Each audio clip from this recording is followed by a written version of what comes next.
O Jornal Estado recebe hoje o presidente da Assembleia Legislativa, deputado estadual Evandro Leitão, pelo PT, que é pré-candidato à Prefeitura de Fortaleza. Muito obrigada, presidente, pela sua presença aqui no Jornal Estado. Eu quero começar perguntando, deputado, diante de tantas candidaturas aqui em Fortaleza, o que a sua candidatura representa? Antes de mais nada, um prazer, Gabriela, Kelly, a todos que nos acompanham. Estar aqui no Jornal Estado e poder discutir um pouco, me apresentar e as pessoas conhecerem um pouco mais do pré-candidato a prefeito de Fortaleza, Evandro Leitão. Bem, que a minha candidatura representa é uma alternativa para Fortaleza, para os fortalezenses, para as fortalezenses, na perspectiva de que hoje nós temos um poder público municipal, a Prefeitura de Fortaleza, um prefeito ausente da cidade, um prefeito que não está conectado com as necessidades, com as prioridades dos 121 bairros de Fortaleza, e um prefeito que investe numa parte da cidade, apenas uma parte da cidade. E nós queremos aqui representar os cerca de 2,5 milhões de fortalezenses que nós temos na nossa capital, onde nós temos aí diversas pessoas que não têm acesso aos serviços públicos básicos, e nós queremos levar os investimentos para todos os 121 bairros de Fortaleza. Agora, deputado, até bem pouco tempo atrás, o senhor estava em outro partido. Vamos esclarecer aqui para o eleitor o que aconteceu. Não havia espaço para uma candidatura a prefeito no partido anterior? Ou o senhor era uma proposta do PT mesmo? Eles te chamaram porque queriam te lançar a prefeito? O que houve, efetivamente, Gabriela, é que nós fazemos parte tudo de um mesmo grupo. O estado do Ceará ele tem, ao longo desses últimos aí 18 anos, né, desde 2006, 2007, né, 17 anos aproximadamente, é que desde a época que quando o então governador Cid Gomes assumiu o nosso estado efetivamente avançou em diversas áreas. E o nosso grupo, nós éramos tudo de um grupo só. Porém, em 2022, nas eleições, nós fomos efetivamente enganados. Nós fomos efetivamente o que aconteceu foi uma parte do nosso grupo, do nosso projeto, de alguma forma tentou impor uma candidatura que não a da então governadora Isolda Sela, o que ocasionou havendo uma ruptura. E quando eu digo que nós fomos enganados, é porque eu também me sinto enganado pela forma de gestão do atual prefeito de Fortaleza. O atual prefeito de Fortaleza, ele não faz nenhuma força para que as pessoas que não seja do raio aqui, do raio mais precisamente da Beira-Mar, Aldeota, Meireles, Cocó, sejam contemplados. E por isso eu digo que nós somos enganados também. Presidente, vocês vão perceber que em alguns momentos eu vou chamar o presidente de presidente, pela presidente da Assembleia Legislativa e de deputado, tá bom, presidente? Vamos lá, o senhor foi para o PT recentemente, mas é próximo, por exemplo, muito próximo, por exemplo, ao ministro Camilo Santana, né? Hoje a grande liderança política do Ceará e, obviamente, o grande nome do PT, né? O senhor se sente do PT? O senhor já era do PT? Quando foi para o PT? Ainda era do PDT? Como é que é essa sua relação específica de alinhamento, né, político, ideológico com o PT? É importante essa sua pergunta, porque a gente fazer um histórico na minha trajetória não só política, mas enquanto ser humano. Eu antes de entrar na vida pública, eu ingressei na Secretaria da Fazenda do Estado do Ceará em 1994. E até então, desde quando entrei, que tenho projetos sociais. Desde quando ingressei no serviço público.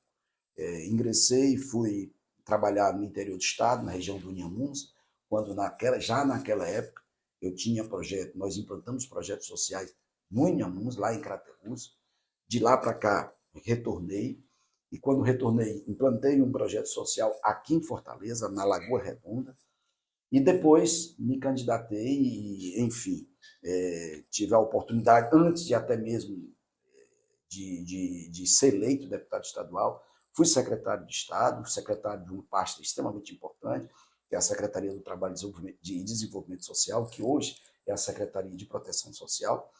e pude conhecer, não só conhecer, mas como também implantei e inovei com diversas políticas públicas, projetos e programas. Por que eu estou dizendo isso? Estou dizendo isso porque a minha vida sempre teve muito atrelada, muito próxima às lutas, às batalhas, aquilo que as bandeiras que o meu partido defende, que o Partido dos Trabalhadores defende. Participei de CEAs, de centros acadêmicos em faculdades, então, enfim, tem uma vida, uma trajetória de vida de proximidade àquilo que o PT sempre defendeu.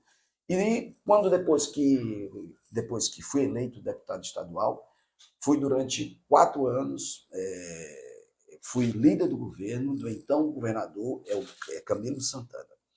E sempre tive essa proximidade com o Partido dos Trabalhadores.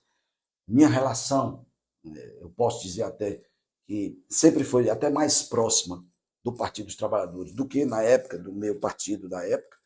E tudo isso, essa minha proximidade com as bandeiras, com as defesas daquilo que o Partido dos Trabalhadores sempre defendeu, sobretudo a questão da justiça social, bem como os meus 4 anos enquanto líder do governo, isso tudo me fez cada vez mais ter uma proximidade daquilo, não só daquilo que as pessoas, daquilo que os filiados do Partido dos Trabalhadores pensam, mas também pela proximidade com as pessoas que são militantes ao PT.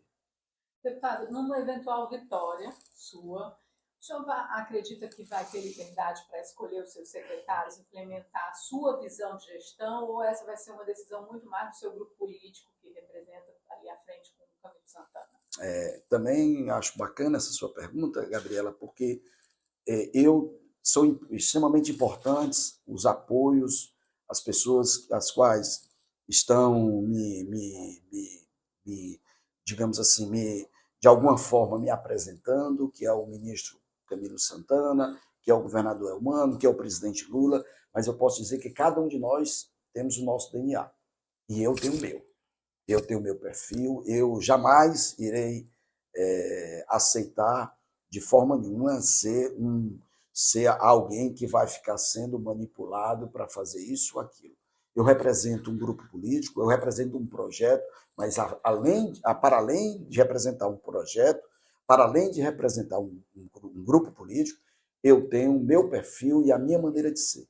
E essa maneira de ser, eu sou uma pessoa extremamente acessível, de fácil diálogo, que escuto, que não tenho dificuldade nenhuma em construir políticas públicas, em construir projetos, em construir ações. Mas a decisão é minha, porque sou eu que estarei à frente do processo. Portanto, eu tenho um respeito pelas pessoas, quero o apoio delas, mas eu tenho meu DNA, eu tenho minhas próprias pernas para andar e tomar minhas decisões.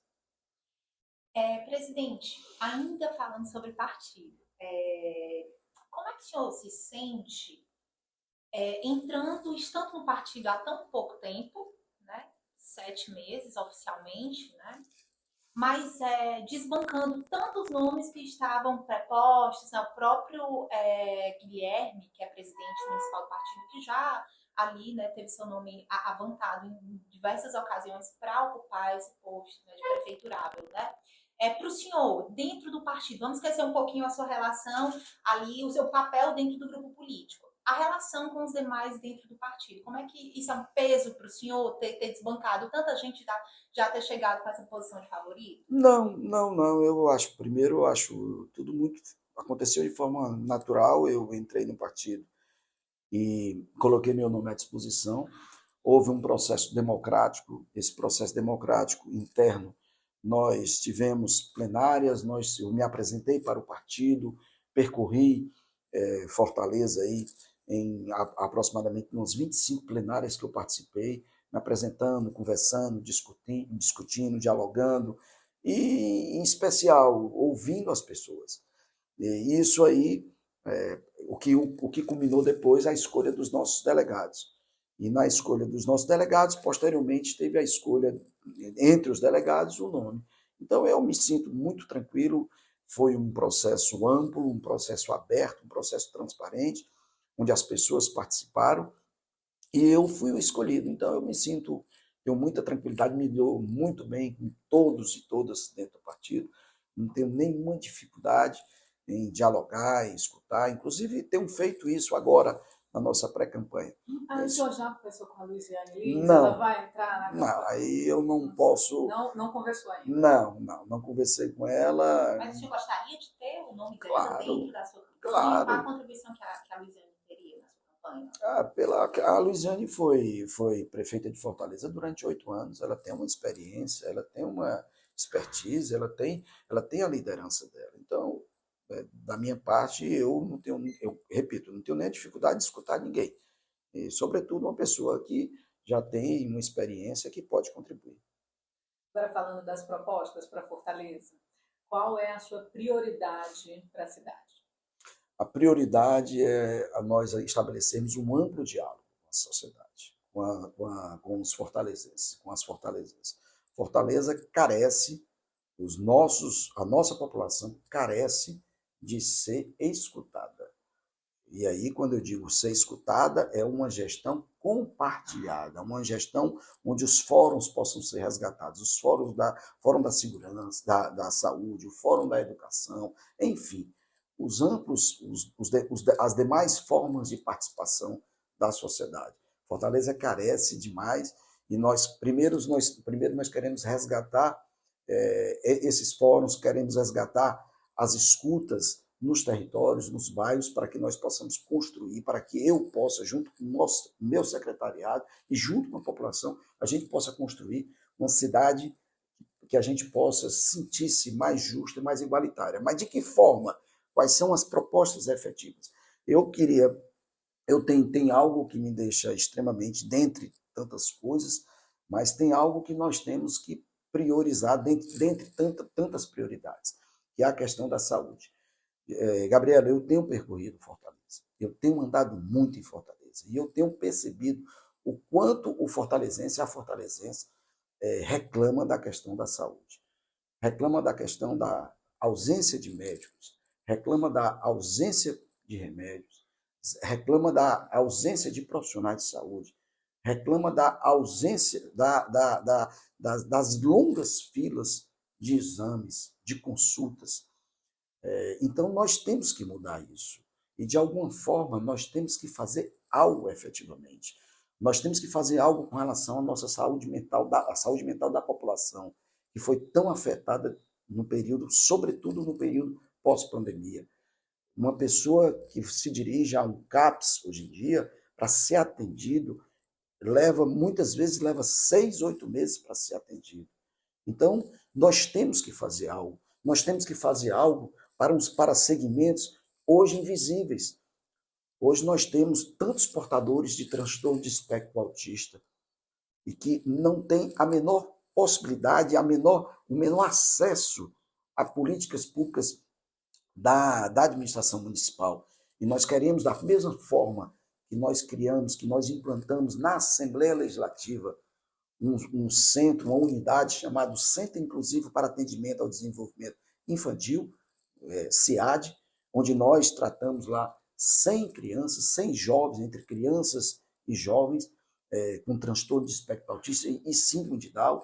Nós também queremos implantar unidades em Fortaleza, para que esses jovens, essas crianças, esses adolescentes, as mães atípicas, elas possam estar sendo acolhidas. Nós temos muitas mães atípicas, pais atípicos, e como eu tenho percorrido muito, a demanda é cada vez maior, a demanda é crescente. Então, eu estou pegando um segmento, um item, para te dizer do quão é importante a gente estar escutando as pessoas. A gente está podendo estar dialogando. A prefeitura não pode estar fechando unidades de urgência e emergência sem dialogar, sem um planejamento, transferindo as funções da urgência e emergência, esses serviços, para uma UPA, onde as UPAs já estão lotadas de atendimentos. Então, tem que se ter um planejamento para tomar uma decisão dessa, Nós temos que escutar a população. É isso, por isso é que eu digo sempre, Fortaleza, o fortalezense, a fortalezense carece de estar sendo escutado. E esses serviços nós estamos levando para todos os bairros da cidade, para todos os bairros de Fortaleza. Presidente, vamos falar de segurança pública, tá? Tinha um aliado de primeira hora do governador Evandro de Freitas, né, que vem sofrendo aí, passando por uma crise e tentando resistir a essa crise, né? Já tomou inúmeras iniciativas no segmento, né? O que é que o senhor, como prefeito, pode fazer que não invada a competência, mas também não tenha uma relação omissiva com a segurança pública? É excelente essa sua pergunta para a gente esclarecer ao fortalezense, à fortalezense, aquilo que nós pensamos sobre segurança pública e aquilo que nós desejamos num futuro governo nosso. Primeiro é importante a gente dizer o seguinte, não é só Fortaleza que passa por essa situação. Se você pegar praticamente todas as unidades da federação brasileira passa por essa situação, com raríssimas exceções, passam por essa situação. Fortaleza, o estado do Ceará, tem uma localização geográfica que, por um lado, é extremamente importante pelo turismo, porque nós fomentamos o turismo pela nossa localização geográfica, além, claro, das belezas naturais que nós temos, mas, por outro lado, é uma porta de entrada e saída relativa à questão das drogas, relativa à questão de armamento, enfim. E primeiro, nós temos que integrar as polícias. A prefeitura, apesar de não ser uma obrigação, uma competência da prefeitura a questão da segurança pública, mas é dever também da prefeitura, enquanto um prestador de serviço, nós fazemos uma integração entre as polícias. Poucos sabem, mas Fortaleza tem uma Secretaria de Segurança Pública que foi criada desde 2013. Nós temos uma guarda municipal, que a guarda municipal ela tem como dever principal, a competência principal, a ocupação dos espaços públicos. É bem verdade que tem que haver essa ocupação dos espaços públicos. Porém, para além da ocupação dos espaços públicos, nós podemos integrar a guarda municipal com a polícia militar, com a polícia civil, enfim, com a Secretaria de Segurança Pública Municipal, com a Secretaria de Segurança Pública do Estado. De que forma? Bem, vamos lá. Primeiro, capacitando. Nós podemos capacitar, a Secretaria de Segurança Pública do Estado do Ceará tem uma escola, que é a Escola de Segurança Pública, onde ela pode sim capacitar esses guardas municipais. Capacitar para quê, Evandro? Olha, nós temos, isso é um dado muito importante, nós temos aos finais de semana, Kelly e Gabriela, e todos os telespectadores que estão nos acompanhando, nós temos em Fortaleza, de sexta-feira até domingo, ou seja, nos finais de semana, das 20 horas de sexta-feira até as 20 horas do domingo, 53% das ocorrências que são registradas no CIOPS, repito, 53% das ocorrências que são registradas no CIOPS é perturbação do sono ou som alto, ou briga de vizinho, enfim, são situações menores de potencial de violência menor, potenciais de violências menores. Então, isso, 53%, corresponde a 700 policiais estarem sendo deslocados dos seus batalhões, dos seus comandos, para ir, com todo respeito, mas para ir apartar briga de vizinho, para ir resolver questões de perturbação de som, de sono, enfim. São 700 trabalhadores de segurança que nós tiramos, que poderia perfeitamente estar exercendo um outro papel, indo desempenhar um outro serviço e está fazendo esse tipo de serviço. Quando se as guardas municipais tivessem sido capacitadas, poderiam estar resolvendo esse tipo de problema. Então, nós temos, além da polícia ostensiva, nós temos também a polícia preventiva, a questão preventiva, o eixo preventivo, que o eixo preventivo é tão importante quanto o ostensivo. O eixo preventivo, nós podemos sim fazer diversos trabalhos de integração da Prefeitura de Fortaleza com o governo do Estado. Falar de segurança pública, nós não podemos esquecer de falar de projetos sociais. A erradicação da pobreza, nós nos interligarmos, nós nos integrarmos com o programa Ceará Sem Fome do governo do Estado do Ceará, nós nos integrarmos com o governo do Estado do Ceará, o governo do Estado do Ceará que faz tantas areninhas, por que é que nós não podemos fazer uma integração dessas areninhas com o empreendedorismo, com a economia criativa, ocupação dos espaços, as batalhas de rimas que nós podemos fazer, que nós podemos incentivar, aí eu já estou falando, já falo sobre outro eixo, que é o da cultura, que nós podemos incentivar nas praças públicas, a prefeitura pode incentivar, pegando esses jovens, dando uma condição para que, você sabe que a juventude hoje gosta muito dessa questão da batalha de rima. Então, são tantas ações. E a segurança pública ela tem uma interface com diversos eixos. Tem interface com o eixo da cultura, com o esporte, tem uma interface com o eixo da educação, inclusive o da saúde também. Então, nós temos que fazer uma integração dessas políticas públicas do governo do Estado com a Prefeitura de Fortaleza. Presidente, vamos lá voltar um pouquinho para o começo da sua resposta, tá certo? O senhor falou que o Ceará cresceu voluptuosamente, né? A gente sabe, na perspectiva desenvolvimentista do turismo, da própria economia, da atração de investimentos, né? Eu fico pensando, às vezes, que o governo se esqueceu um pouquinho de calcular o outro lado dos fatos sociais que viriam. Violência, né? Todas essas, principalmente o crime organizado, né? Eu lhe pergunto, como presidente de um poder, presidente da Assembleia Legislativa, né?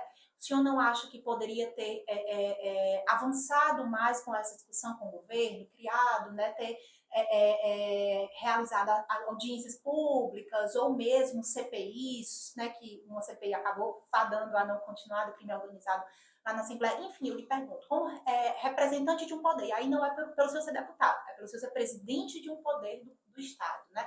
O senhor acha que não poderia ter sido um outro comportamento também de alerta para o governo e, de repente, ter tomado ações preventivas importantes para evitar que chegasse a esse ponto? Eu particularmente acho, Kelly, que faltou uma integração maior entre os entes federados, União, Estados e os municípios. Foi o que eu acho. Não de governos A, B ou C, mas essa questão por exemplo, de mobilização, que você falou CPI, ela é muito boa no sentido de fazer uma investigação, porém, algumas pessoas, elas têm um intuito, têm um objetivo maior de criar um palanque eleitoral para que possa estar desgastando a B ou C. E eu, sinceramente, eu não vejo como a CPI como algo, não que não seja importante, mas como algo que seja o fundamental. Fundamental é você fazer um envolvimento dos poderes. O Estado do Ceará, ainda na época do então governador Camilo, ele fez o envolvimento quando ele criou uma coisa chamada Ceará Sem Fome, né?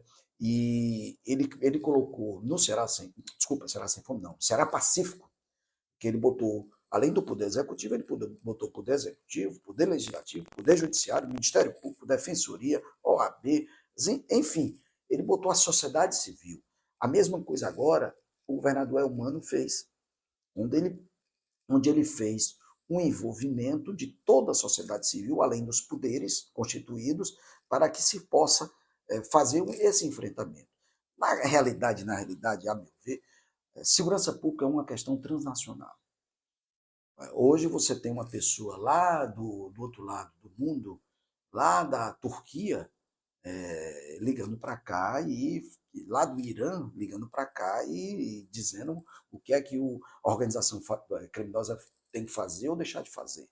Então, é algo que, se não houver um envolvimento de todos os entes federados, eu acredito que cada vez mais fique difícil, sabe? Porque nós temos que, efetivamente, estarmos integrados. Tem que haver um alinhamento. É fundamental esse alinhamento.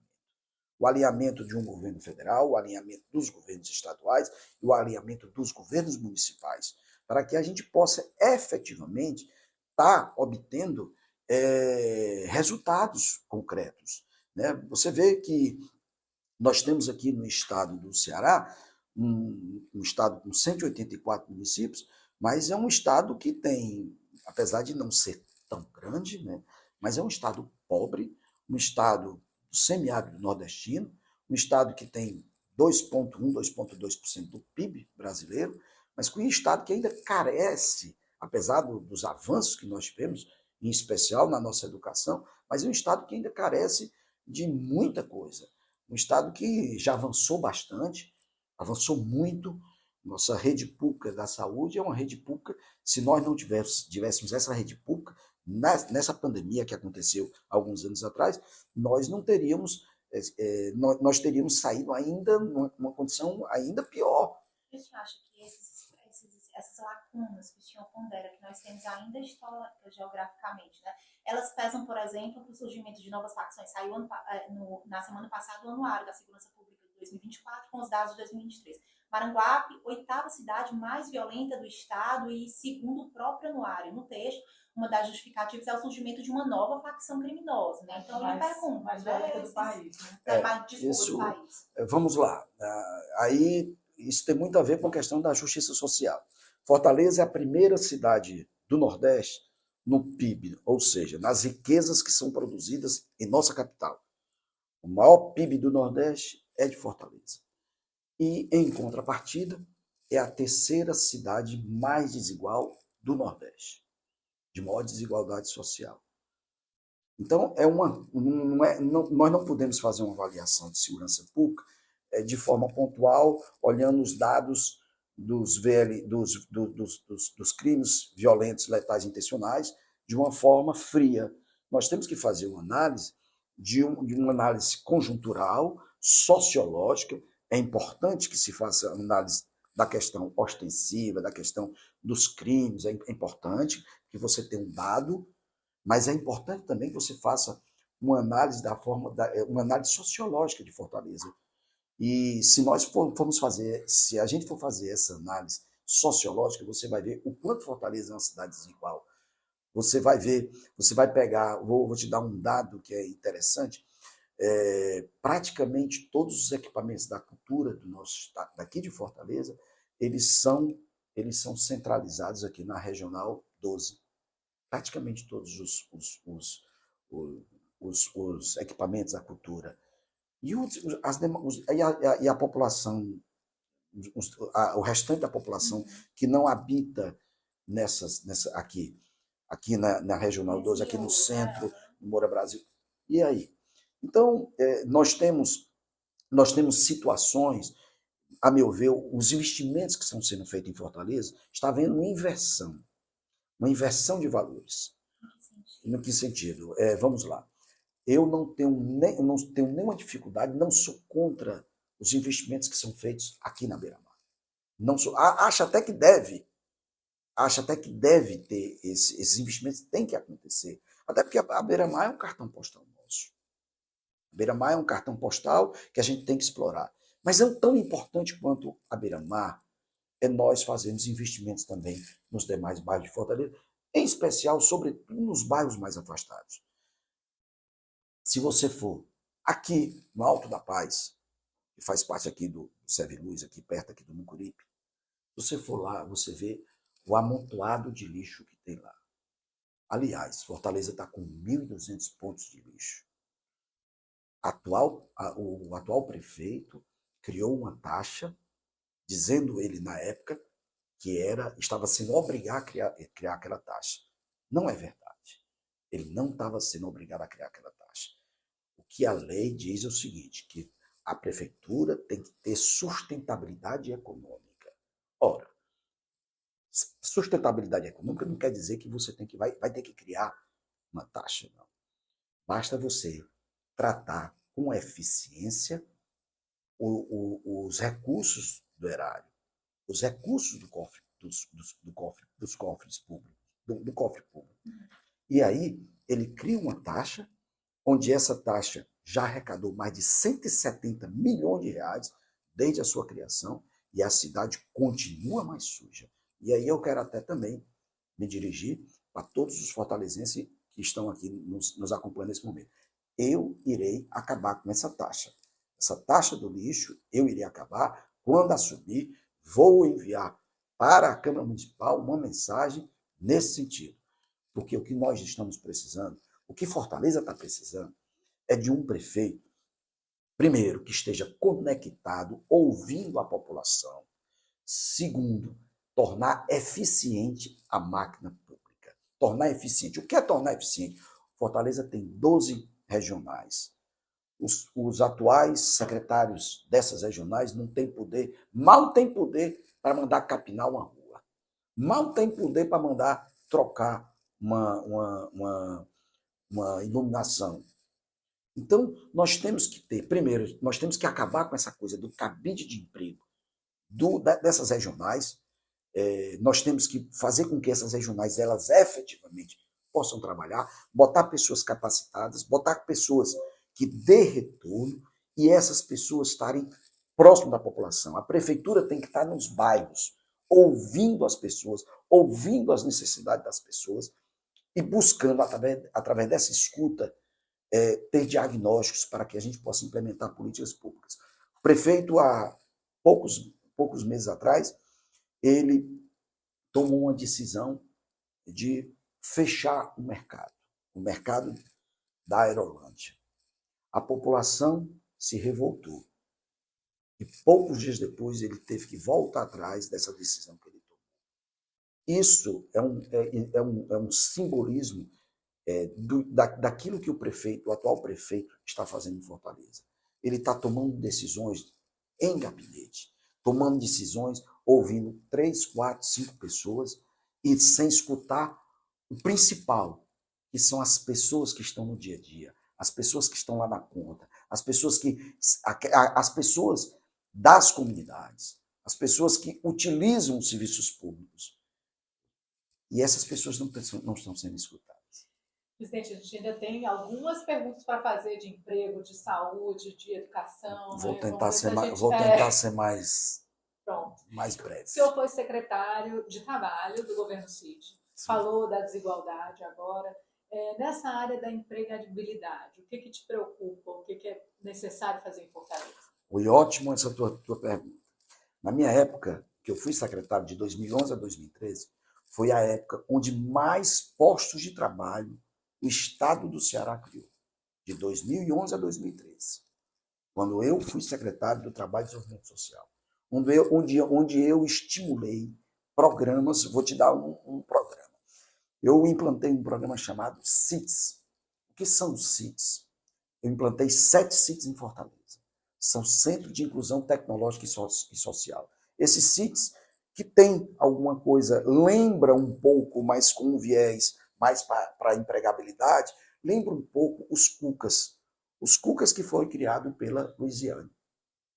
E esses CITs, ele capacita os jovens, exercendo essa capacitação de acordo com as características de cada região, os quais esses CITs estão instalados.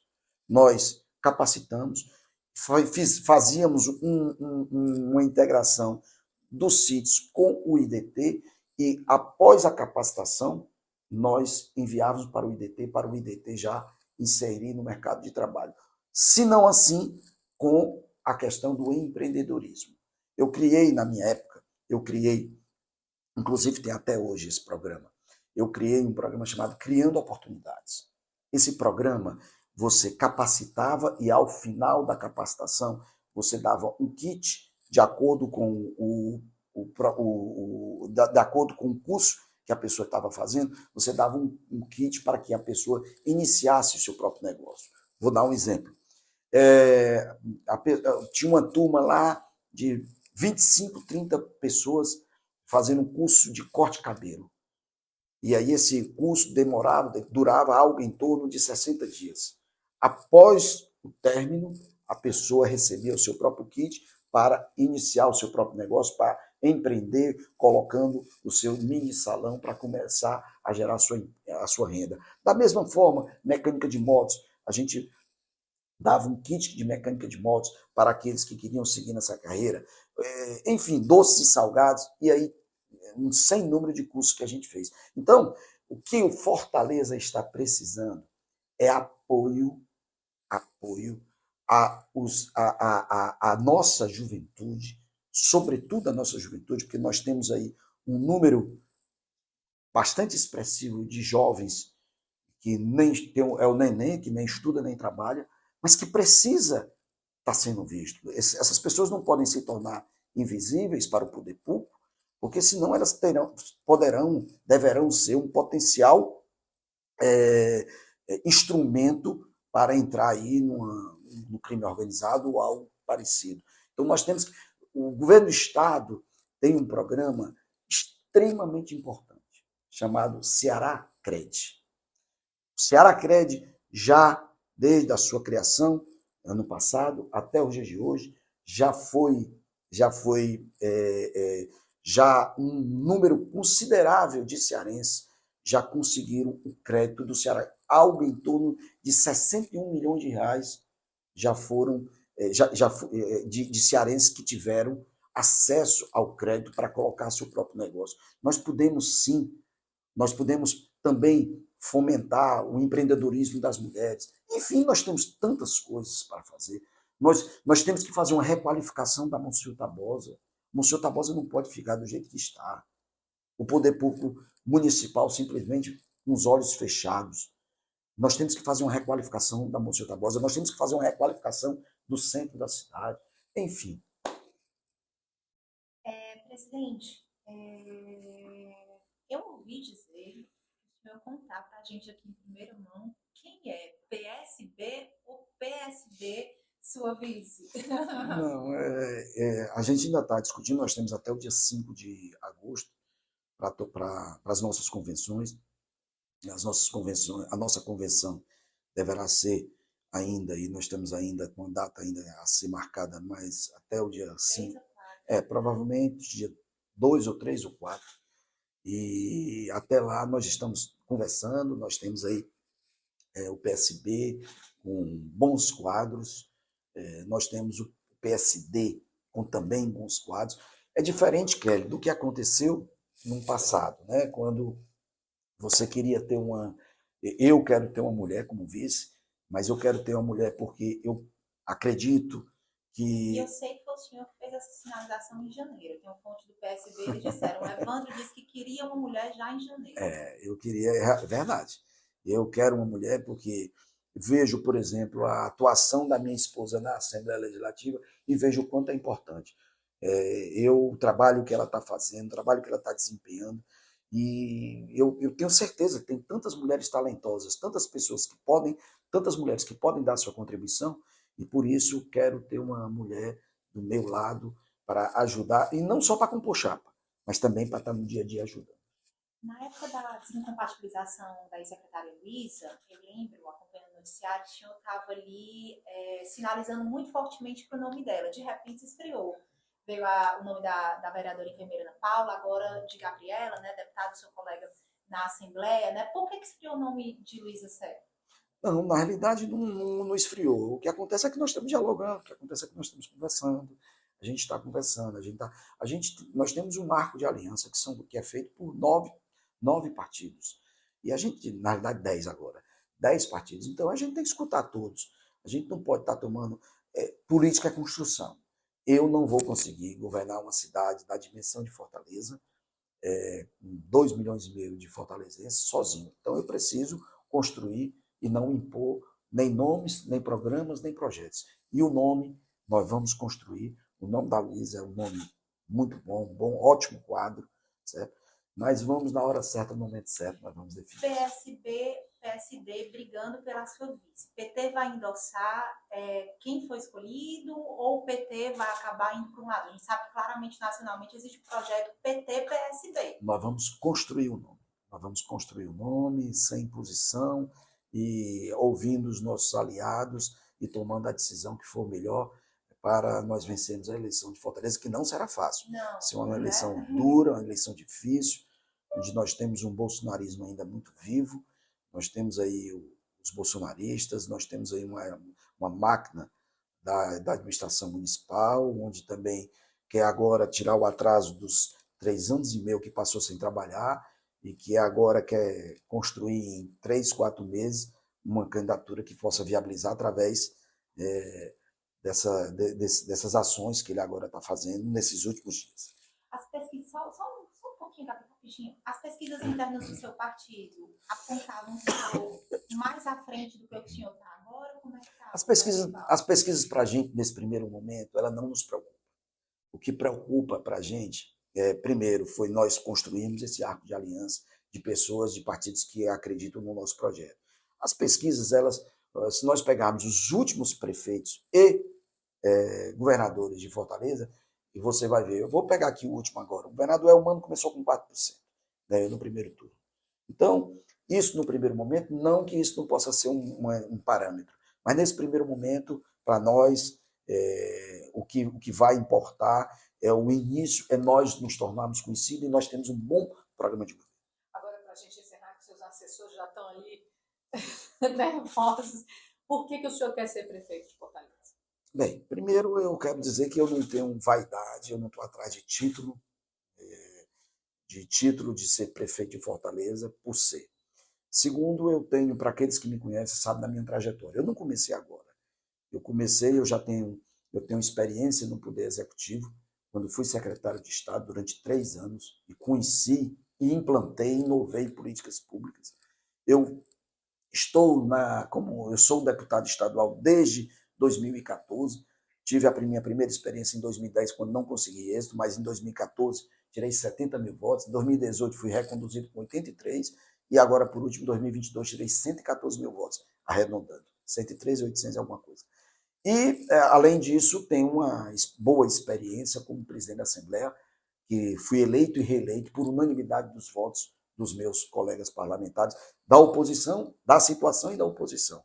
E é essa experiência que eu tenho à frente de um poder onde inovei, implantei diversas políticas públicas, onde implantei uma Procuradoria Especial da Mulher. Aliás, eu não implantei, mas eu alavanquei, eu dei uma dimensão, eu peguei a Procuradoria Especial da Mulher que cuida sobre a questão da violência contra a mulher, e quando eu assumi a Assembleia, eu tinha 6 procuradorias, hoje eu tenho 137 procuradorias em todo o Estado, onde pude implementar políticas públicas na área da saúde, a questão de portadores de transtorno de espectro autista, de síndrome de Down, a telesaúde, a medicina, a saúde mental, enfim, diversas. É com essa experiência que eu tenho no Legislativo e no Executivo que eu quero colocar à disposição do povo fortalezense. E por um único motivo: a necessidade de mudança, a necessidade que os fortalezenses estão tendo